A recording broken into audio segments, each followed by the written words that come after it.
Welcome to the fourth and final VHS installment in the curious case of Imaginary Ernie, a tape that marks the conclusion of this peculiar and unsettling saga. Compared to its predecessors, this recording presents with a noticeably more refined and deliberate style. While the visual quality remains somewhat degraded even after careful digitization, it is evident that this tape was produced with greater care and intention, likely completed around 1999, and well after the completion of the first three. As with the previous entries, I maintain my belief that the creator behind these recordings is Fred Willett, the security guard once stationed at the Brevard County Coroner's office before it burned down. Willett is the same individual who attempted to dissuade Detective Brown from setting the facility ablaze, and who was the first to report the strange clown figure believed to be Imaginary Ernie captured on the morgue's security footage. This final tape appears to represent the culmination of Willett's efforts, if it was indeed Willett, more on that later, to chronicle the full extent of the Imaginary Ernie phenomenon. Despite its stylized presentation, I find no reason to doubt the sincerity or truthfulness of the accounts provided. With that said, I invite you to witness the darkest and most conclusive chapter in this strange tale, the final tape of the curious case of Imaginary Ernie.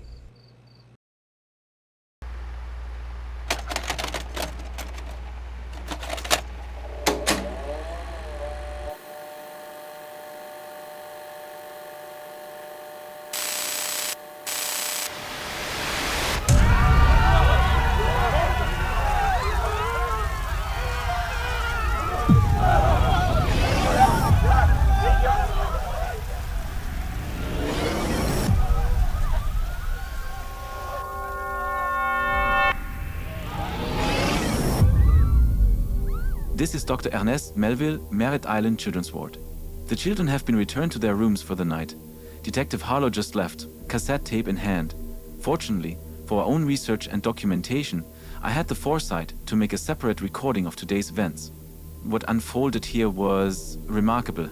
The detective played the tape, the one with the so-called Imaginary Ernie song, and then something none of us expected happened. The children, who haven't spoken a word in days, began to sing. Not just mumble or hum, but truly sing, almost screaming, in unison with the recording. It was surreal. I asked Detective Harlow if he could leave the original tape behind. He refused. It's classified as evidence, understandably. But that refusal only deepens my gratitude that I had the presence of mind to record the session myself. Now we have it. Now we have the Ernie song. Will this lead to the children speaking again altogether? I can't say. They may return to silence tomorrow, or they may not. But today they sang. And in my field, progress is progress. This will be the first in a series of audio entries documenting our findings. It's well past visiting hours, and the children should be asleep soon. Tomorrow we continue, one step at a time. But before I head home for the night, I'm going to listen to that recording again, just a few more times. I can't quite explain it, but I feel drawn to that song. Just once more, maybe twice. Then I call it a night.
Father Palermo's gone.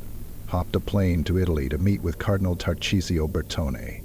He could have spoken to any number of cardinals here, but he didn't. Says Bertone's the only one he trusts. An old friend who's seen things the others haven't. Things you don't write down. Palermo's convinced he'll have real answers about the thing we're tangled up with. He promised the trip would be quick. I'm not holding my breath. While he's chasing ghosts across the ocean, hell broke loose here. The chief called me this morning, his voice rough like he hadn't slept. Told me about the mess at the children's ward.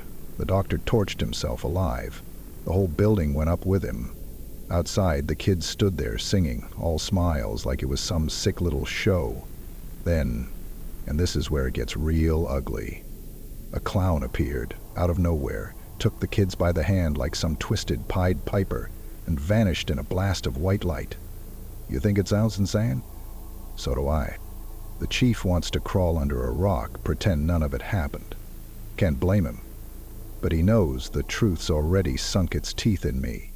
And now we've got 7 missing kids, a town full of scared parents, and a story no one wants to believe.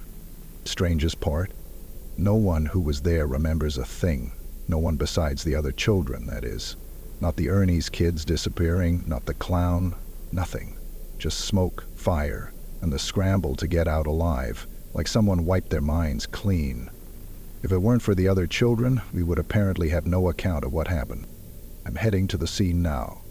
Whatever's waiting for me in those ashes, I doubt it'll be anything good. Last night, a devastating and deeply unsettling scene has unfolded on Merritt Island.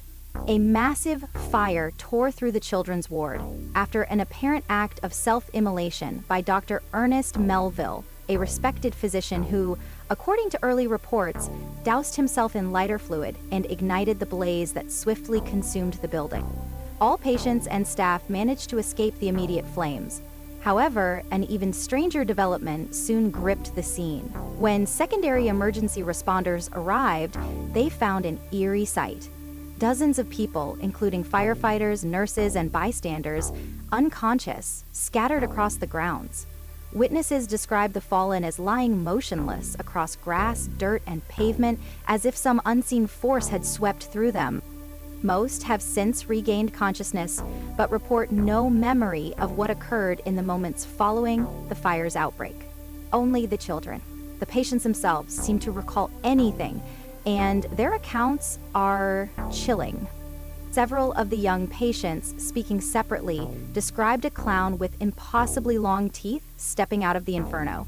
They say the clown vanished in a blinding explosion of white light, taking 7 children along with him. Authorities have since confirmed that 7 pediatric patients are missing. Disturbingly, those 7 children are the same ones tied to the growing mystery surrounding the so-called Imaginary Ernie phenomenon that has unsettled the community in recent weeks. The group has been dubbed Ernie's Kids by investigators and locals alike. Tonight, a community searches for answers and for its missing children. We will continue to follow this developing story and bring updates as they come in.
God damn it, that bastard Dr. Melville recorded my session with Ernie's kids without even telling me.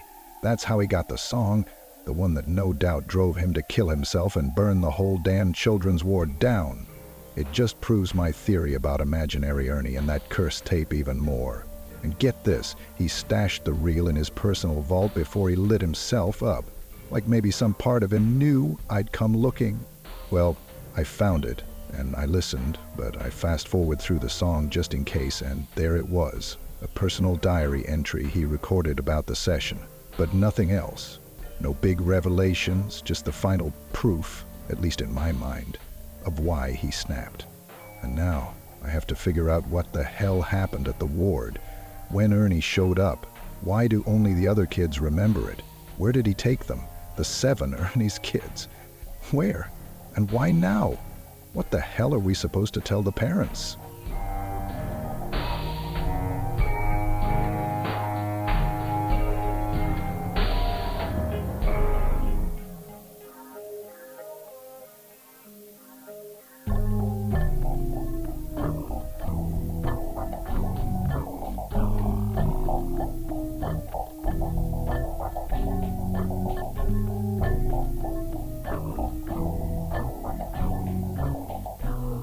You look tired, my friend, and troubled.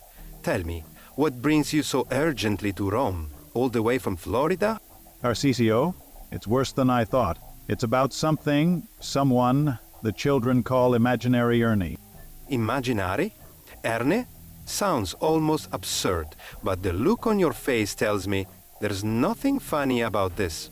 It regards 7 children from the Big Red Apple preschool in my city. It started during nap time. They spoke about him constantly, drew him obsessively, a clown, smiling, innocent enough at first, then came the song, a melody they all sang together. The teacher recorded the children singing. Not too long after, she set herself on fire and burnt the school to the ground. Detective Harold Brown listened to the recording to analyze it. Same thing happened, immolation. He torched the coroner's office with himself inside. And the security footage.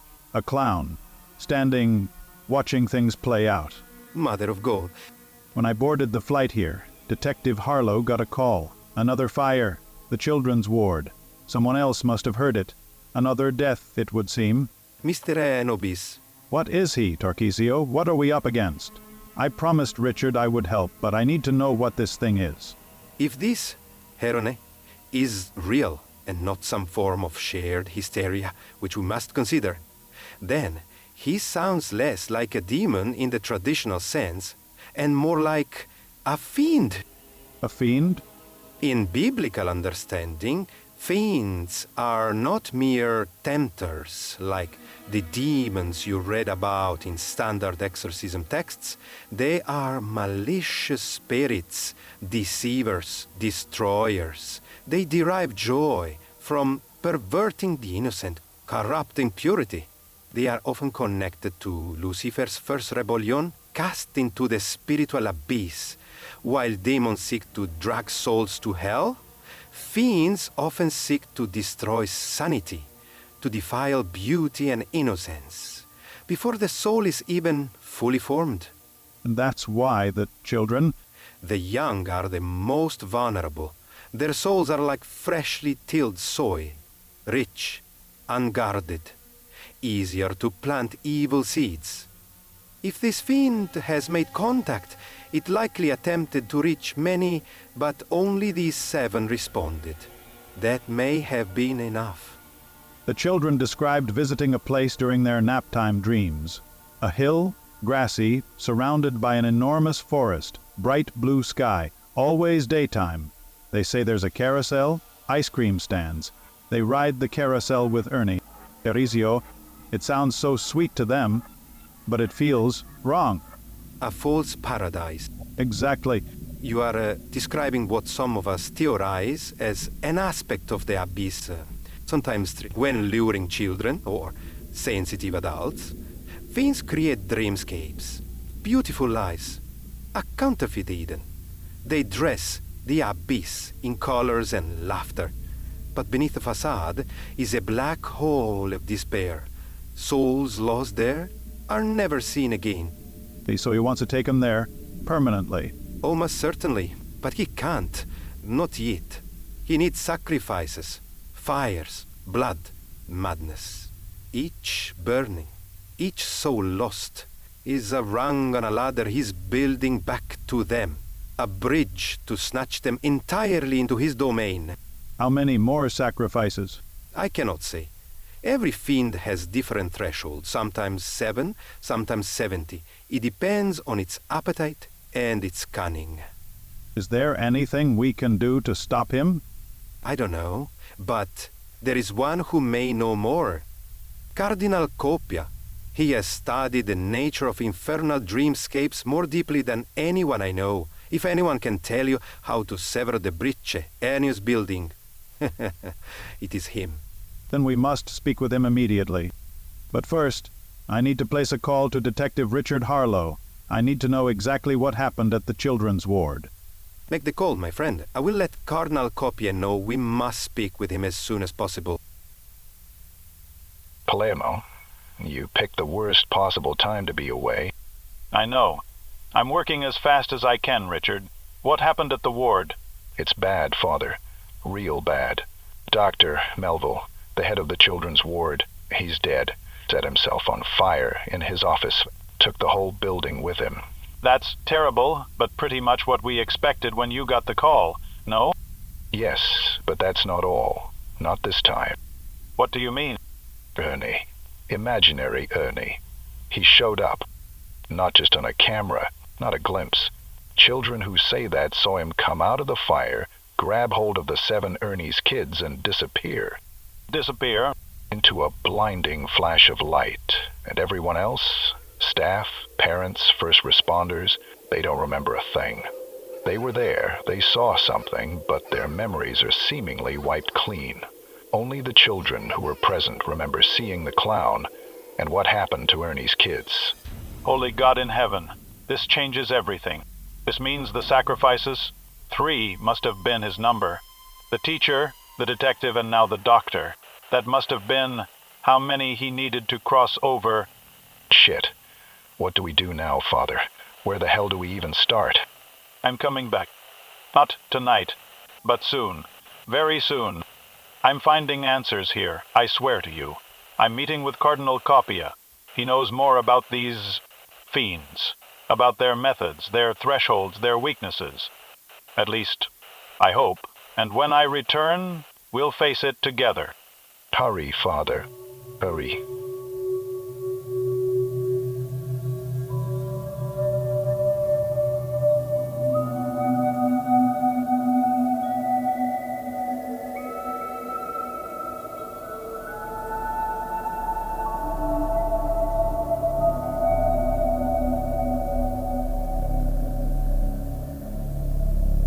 Welcome.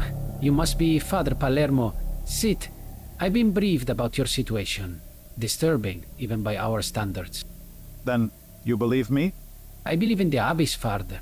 And I believe something from it is wearing the face of a clown.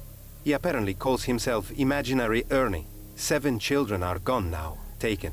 After 3 acts of self-immolation, tied directly to the cursed song I told you about. Yes. 3 sacrifices. The number makes sense. A classic, triune unlocking. You're not dealing with a demon here. Not a simple tempter. This is a mask being worn by something much older. A fiend, as Father Palermo already explained. Something from what theologians once called the preternatural womb. A layer of the abyss itself. So, do you think this Ernie can be reasoned with? Well, the first thing we must understand is that Ernie is not a name. It's a guise, a persona used to attract what he wants. The unguarded, the unformed, children, the carousel, the colors, the sugar in dreamland, it's all bait, predatory breadcrumbs. The carousel is part of a larger structure, what we call a facet realm of the abyss. Your souls is there to trap them in endless dream loops. While their bodies die or vanish, their souls remaining forever. So, the children they're still alive? But not living? Precisely. And here's where it gets worse. He doesn't just feed on their innocence, he harvests it. See, he's not a demon with some grand infernal scheme or a throne to build in our world. He's a fiend. Something older, more primal. He has no interest in staying here. His realm is too loud, too warm, too alive. But luring innocent souls back into his dominion, that scratches an itch nothing else can reach. It's not just hunger, it's purpose, a terrible, insatiable purpose.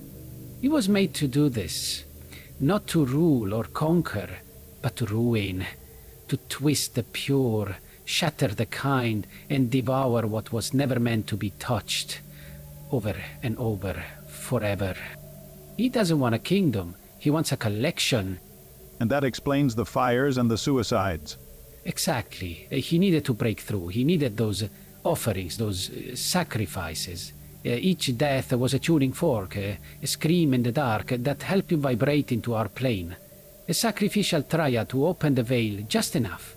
3 suicides, each one after hearing that melody. A carsalamonic. The song is his invitation, but also his key. And I don't think he left without the teacher, the detective, or the doctor either. I think he took them, just like he eventually took the children. I think that's why he sewed on those security cameras. He was there. Strong enough to steal away those individual offerings, but not strong enough to steal away the children, at least not until this moment. And now, they're part of whatever hell he calls home, this carousel, endlessly unraveling in a place where innocence goes to die. Then tell me how we get them back. You don't exercise something like Ernie. You pursue it, into his own lair. To the abyss itself? Yes, physically, if need be. There are ancient rites, half forbidden, ritualistic dream walks, abyssal gate openings. Dangerous but possible. A controlled descent, but the cost is steep. What kind of cost? 3 things must be offered. Memory, a personal memory willingly given, burned from your soul forever. Something precious. Innocence, not a child's, but your own. Some remnant purity of faith must be sacrificed. Blood, not spilled, but shared. You must be bonded by blood with someone who has heard the song and survived it. That's your tether, your way back. Without it, you risk being trapped. I think I have someone. A detective, Richard Harlow, the man who's been following this case. He heard the song but lived. Good, you need the anchor, you. And we must be quick. The carousel doesn't exist in time like our world does. The children will forget the real world entirely very soon, and the souls will belong to Ernie completely, forever and always. And then he'll come again? For more children. An endless cycle. Then I'm going in. I'll do what's needed. I'll face this Ernie in his own realm if need be. And I will stand beside you, my friend. As well, se parlez-vous-là alignment, God have mercy on our souls. For the abyss remembers everyone who enters. I don't know why I keep doing these recordings. Maybe just so I don't lose myself completely in the mess this case has become. Palermo called. He's getting on a plane back. Says he's bringing help. 2 cardinals. Cardinals. Actual red-robed Vatican cardinals. Whoever would have thought? I should be relieved, right? Reinforcements. But instead I feel like we're standing on the edge of something we don't understand. And these men, these priests, they want to walk straight into it like it's some holy pilgrimage. They speak in riddles, facet realms, preternatural wombs, things no sane cop puts in a report. I've seen things. I know what I saw, but I can't explain them. Not to my captain, not to anyone on the force. No one wants to hear a homicide detective say that a children's song made someone set themselves on fire, that a clown from nowhere appears in security footage where no one was standing, that 7 kids vanished after that very same clown stepped out of an inferno and disappeared into thin air. Hell, I barely believe it myself. But I heard the song, just once, and for a moment, I don't know how to describe it. It was like the world folded inward. Like I was a kid again, watching something unspeakable hide behind a smiling face. And I think that's the part that scares me most. It didn't feel like something new. It felt old, like it had always been there, just waiting for the right verse, the right voice, the right crack in reality. Thankfully, I only heard in an interrupted form. Who knows what I would have done otherwise? Would I have set myself on fire like the others? Still, part of me hopes this is all madness, trauma, collective hysteria, because if it's real, if this imaginary Ernie is actually out there, feeding off children wearing joy and laughter like some kind of a mask, then I'm already in too deep. But how could it be madness when he's appeared in so many places now? The other kids saw him take the 7. He has to be real, right? He has to. Palermo says we can stop it, that we can follow it back to whatever twisted realm it calls home. He says the carousel spins in a place without time, where souls unravel like thread. I told him he sounded like he was quoting a horror novel. He didn't even flinch. I don't know if I can follow them into the dark, but I know I can't walk away. Those kids, they deserve someone who doesn't quit just because things stop making sense. So, I'll keep my badge, I'll keep my gun, but I'm also going to keep an open mind, because if even half of what they're saying is true, we're hunting a demon that's learned how to wear skin. Or, as Father Palermo and the Cardinals have suggested, a fiend.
I still don't know how to process it.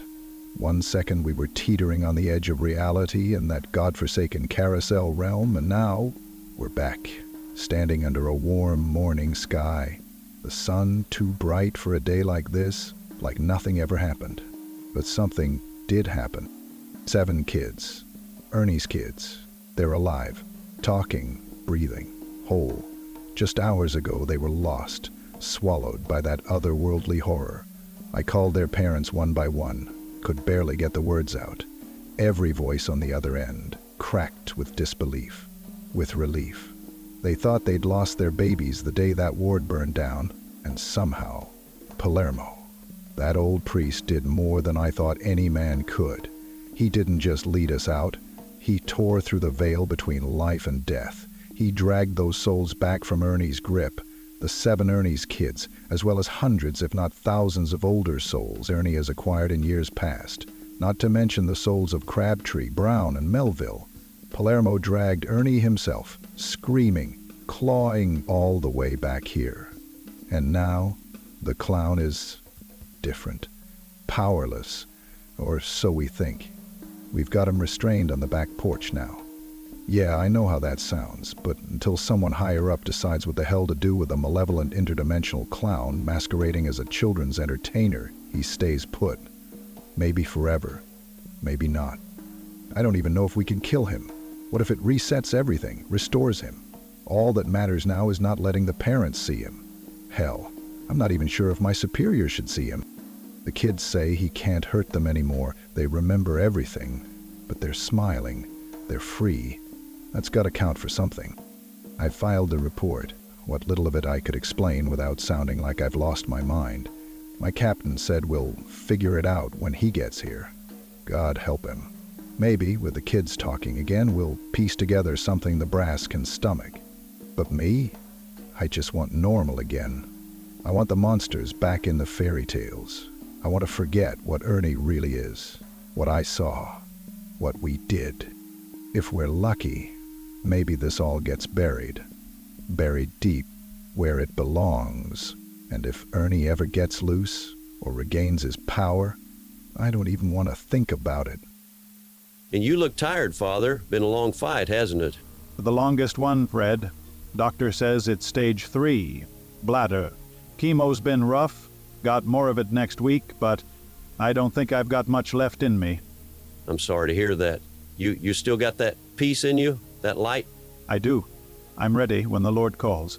I've had a blessed life, fought demons, real ones, not just the metaphorical kind, and we won, didn't we? In our own broken, strange way, we won. You and Harlow, I never said it right before, but thank you. If it weren't for you two, that whole mess, Ernie, the kids, all of it, I don't know where we'd be. The carousel realm's gone now, sealed or collapsed, whatever you want to call it. Ernie's absence made the whole place fold in on itself, like it was stitched to him somehow. The kids, what's left of their childhood, they got a chance at something resembling normal. They'll always be Ernie's kids. That stigma doesn't wash off easy. But they're living. That's more than we thought they'd get. Yeah. I ran into little Tanya Baker last week. Well, not so little anymore. She wants to help other kids deal with trauma. Bless her. That's redemption right there. Did you ever see him again? Ernie? No. I've purposely avoided seeing him. But I know where he is. Still at Harlow's. Can't die, can't escape. Just there. Rotting without rotting. Like a snake in a jar of formaldehyde. They tried everything. Fire, acid, burial. Nothing worked. So now, he waits. Maybe forever. I believe you. I always did. I saw him on that grainy black and white feed on those cameras. Thought I was losing it. That big grinning face and those long teeth. A horrifying visage, to say the least. I've been working on something, actually. VHS tapes. A whole set. Testimony, interviews, photos, even the original surveillance footage. I'm calling it The Curious Case of Imaginary Ernie. Maybe some network will pick it up. Maybe the world will believe us, finally. You always did have a flair for drama, Fred. It's not just drama, it's truth. I want people to know. I need them to. Then you keep telling it. You carry it forward when I can't anymore. Thanks, Father, for everything. No, Fred, thank you. For seeing, for believing us. That's more than most ever did. God willing, we'll never have to see anything like Ernie ever again. Amen to that.